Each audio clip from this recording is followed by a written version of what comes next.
Here I have REALME C3i, and today I'm going to show you how to enable Do Not Disturb mode on this device. So firstly, you will have to open settings, then you have to go to the Do Not Disturb section, and here you can enable this mode.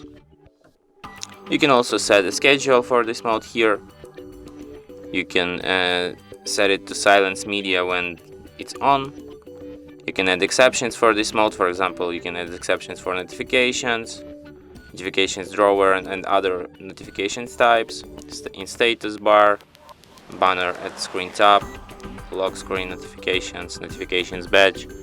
You can also add messages to exceptions, for example, messages from anyone, from contacts only, from starred contacts, or from nobody. The same goes for calls. And there's also an option ring for repeat calls. A second call from the same number within 3 minutes will not be silenced. And that's it. Thanks for watching. If you find this tutorial useful, don't forget to hit that like button and subscribe to our channel.